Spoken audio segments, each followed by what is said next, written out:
विनय श्रुत। श्रुत का अर्थ है ज्ञान, चेतना। श्रुत का अर्थ है सम्यक ज्ञान, तत्व का ज्ञान, हेय उपादेय का ज्ञान, धर्म और अधर्म का ज्ञान। विनय धर्म है। विनय समस्त धर्म का मूल तत्व है। विनय तप भी है।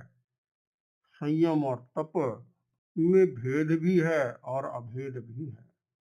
विनय धर्म का मूल है और पाप मूल अभिमान।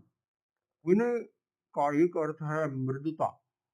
मानम मद्दव्याजिने, मान का, अहंकार का विलय मृदुता के द्वारा, विनय के द्वारा किया जाता है। विनय तप है, इसके द्वारा चेतना निर्मल बनती है। विनय चित्त की निर्मलता है और विनय से चित्त निर्मल होता है। यह परस्पर संबद्ध बातें हैं।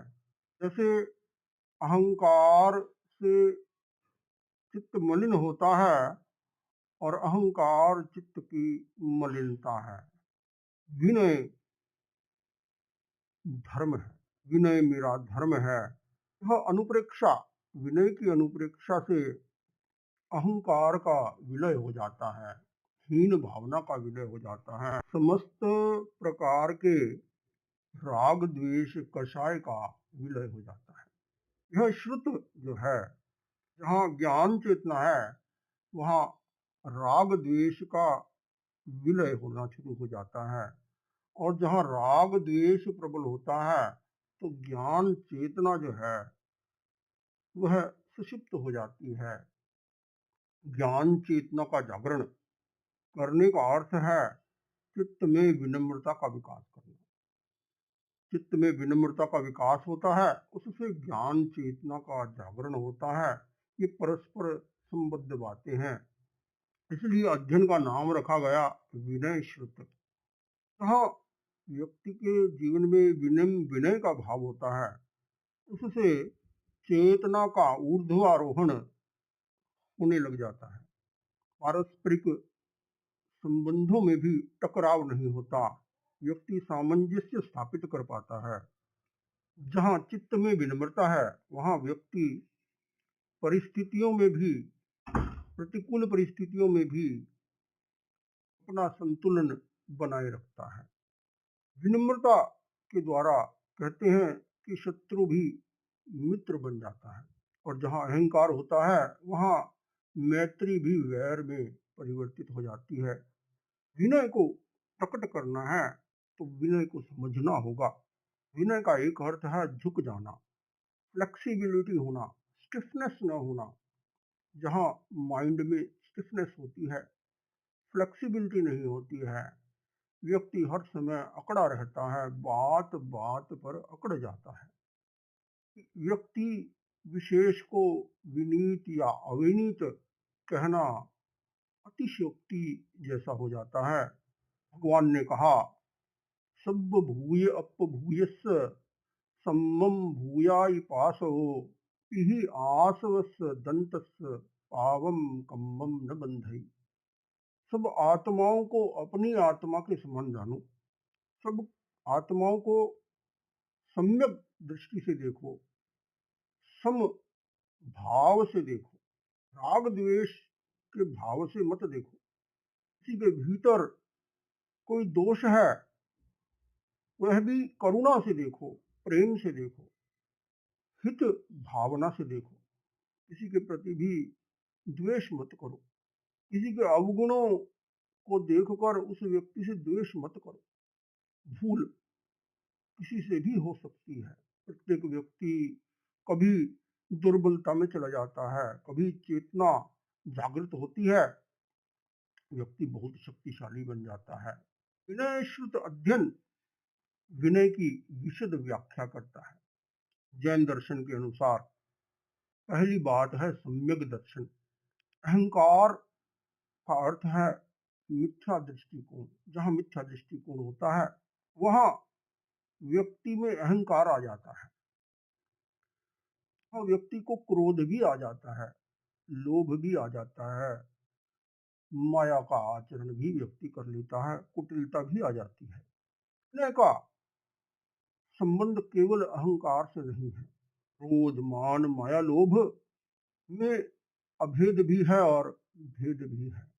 यह सब मोह का परिवार है और विनय समता का परिवार है।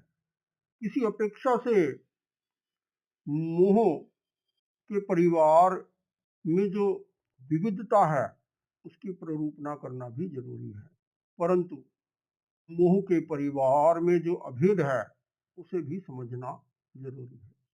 इसलिए भगवान ने कहा कि विनय दो प्रकार का है, अगार विनय और अनगार विनय। यहाँ विनय का अर्थ संयम हो जाता है। संयम की साधना विनय की साधना है, विनय की साधना संयम की साधना है। हाँ, विनय की आराधना है तो वहाँ प्रेम मैत्री की आराधना स्वयमेव फलित होनी चाहिए। जहाँ विनय की आराधना है वहाँ प्रमाद का स्वयमेव विलय हो जाना चाहिए। जहाँ विनय की साधना है वहाँ सम्यक दृष्टिकोण पुष्ट होना चाहिए। जहाँ विनय की साधना है वहाँ मन वचन और शरीर की जो प्रवृत्ति है वह संयत हो जाती है। विनय की इस विशद व्याख्या को समझकर हम विनय की आराधना करेंगे तो यह अध्ययन संयम साधना में मार्गदर्शन देने वाला होगा। यदि विनय का सम्यक दर्शन नहीं है तो व्यक्ति विनय की शिक्षा देता हुआ अविनय का आचरण कर लेता है। अनुशासन की शिक्षा देता हुआ स्वयं अनुशासन से दूर चला जाता है। आचार्य श्री तुलसी ने कहा, अपने से अपना अनुशासन अणुव्रत की परिभाषा, वर्ण जाति या संप्रदाय से मुक्त धर्म की भाषा, छोटे छोटे संकल्पों से मानस परिवर्तन हो, संयममय जीवन हो, संयममय जीवन हो। तो विनय की शिक्षा आत्मा के विज्ञान को समझने की शिक्षा है। आत्मा को के विज्ञान को समझने का यह श्रुत है, यह ज्ञान है, यह मन के विज्ञान को समझने का उपक्रम है। हमारे जीवन में विनय का विकास हो, अनुशासन का विकास हो, संयम का विकास हो, उसके लिए यह अध्ययन कहा गया है। यह जिनवाणी सब जीवों का कल्याण करने वाली है। सब भूय खेमंकरी, तो यह जिनवाणी का आश्रय लेकर, जिनवाणी का आलंबन लेकर मैं भी साधना आत्म आराधना के क्षेत्र में ऊर्ध्वारोहण करूं। यह इस कामना के साथ हम इस उत्तराध्ययन सूत्र के प्रथम अध्ययन विनय श्रुत का स्वाध्याय कर रहे हैं। ओम अरहम।